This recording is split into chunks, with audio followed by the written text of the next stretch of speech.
Hi, I'm Deon Pillay. I'm the head of marketing operations at Legal and General and the co-chair of Interinvest, an LGBTQ plus network for the asset management and savings industry. Today, I want to share with you the moments that I felt like a fish out of water. In reality, every single one of us will always have a moment in life where we do feel that we are like a fish out of water.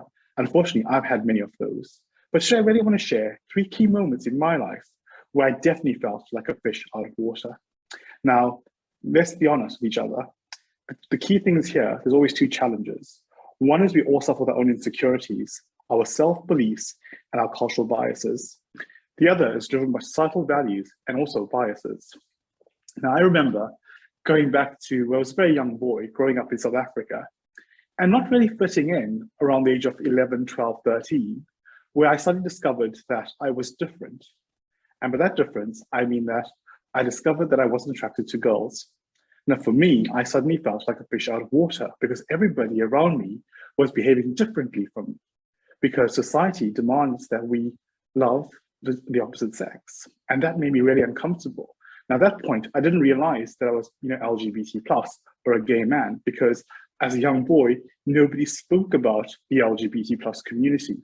And that made me feel very different and therefore a fish out of water. It was only later in life that I learned about the LGBT plus community and learned to celebrate difference. And this continued to be a theme throughout my life. One, because society dictates the way we live. They expect you as a young man, especially in South Africa, to go to university, get the best degree that you can, meet the love of your life, probably in university or at work, get a really good job, and then get married, and then the cycle continues. But for me, there was a very, very different journey.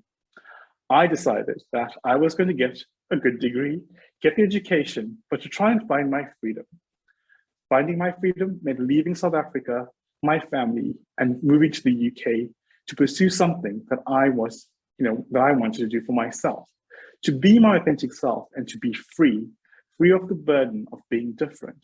Now, was it a burden? Yes, it was. It was a burden that I carried because of societal norms and societal biases.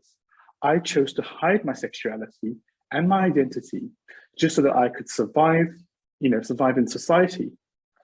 But I also found very quickly, coming to the UK, I still wasn't free, because joining the financial services industry, I found that again, I had to go back into the closet and be a cisgendered straight man in order to navigate the industry, but also to make a success of my career. Because we know that back in the day, society wasn't accepting of the LGBTQ plus community. And being a gay man working in financial services was very, very hard. Now, that's a burden that I carried. And I remember my first day walking to the city, walking to an office where I just did not belong, or I felt like I didn't belong. Now, again, was that my own security? Was that my own biases? Or was it because I always taught the narrative of, you will never be good enough? Is that something that we carry from our childhood? Because these are the sort of cultural biases where we're told we've got to work 3 times or 4 times harder than everybody else in order to succeed. Now, very quickly on that morning when I arrived in this office, I had people staring at me like, do you belong here? Are you in the right left? But again, was that my mentality? Was that my questioning? Or was it really what people were feeling? Now, I wouldn't know the answers, right? It could be my bias. It could be it was down to societal values and biases. But again, it made me feel like a fish out of water. Now, none of us should be able to feel like that. We shouldn't feel like we don't belong. Society has been created as an equal place, or it should be an equal place for all of us to thrive and to succeed. Unfortunately, like I said, I carried my burdens, I carried my own baggage at that point.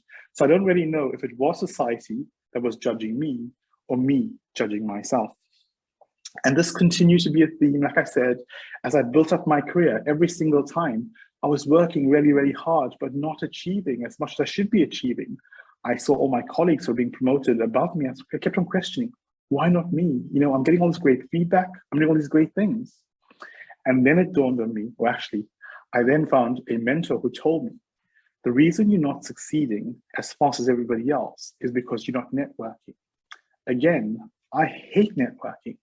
And that's because it's not a natural thing for me. I feel like a fish out of water again. I'm the one staying at the back of the room, waiting for someone to come and have a conversation with me. I'm not the one going interacting with people, introducing myself. because I don't feel comfortable. It's not something I've been taught. It's not a skill that I've relied on before. I always relied on what my parents told me: work 3 times harder. That narrative always plays in my mind. It's only when I learn to shed that burden of what my parents wanted for me and what society dictated of me that I learned to become an authentic person. I learned to value me. I've learned these new skill sets. Going out and speaking to people, it doesn't have to be about work. It could be about what's interesting to them. Talk about wine, talk about lifestyle, talk about travel, and then build those really good, robust relationships so that you don't feel like a fish out of water and you feel part of the show, integrated into society. And this continued to be, like I said, a theme that will keep playing throughout my life and my story. But the really interesting point in my career so far has been when I was outed at work. So as a gay man, I kept my secret, as I call it, because I didn't want to be found out. I want to be successful for the value I created in my job, not for my sexuality. But unfortunately, I was outed at work. And again, instantly, I felt like a fish out of water, a fish that was dying in front of everybody because everybody stood there and nobody was there to help support me. The narrative that the person shouted at me will always remain in my mind that afternoon when I was outed. However, what that's done for me has really empowered me to change my outlook of life, to really become this authentic person. I'm now proud of who I am. I'm proud of my sexuality. I'm proud of the value I create for my business. And I'm proud of the difference I help make for the other individuals working in the finance and savings industry, if they're from the LGBT community or any other marginalized communities. Diversity, equity, and inclusion have become fundamental to how we do business. And when we all learn to stop being a fish out of water, when we've stopped to care about what other people think of us, and to really embrace who we are, then we can truly belong and be part of a great and amazing industry. Thank you so much. And thank you for hearing my story.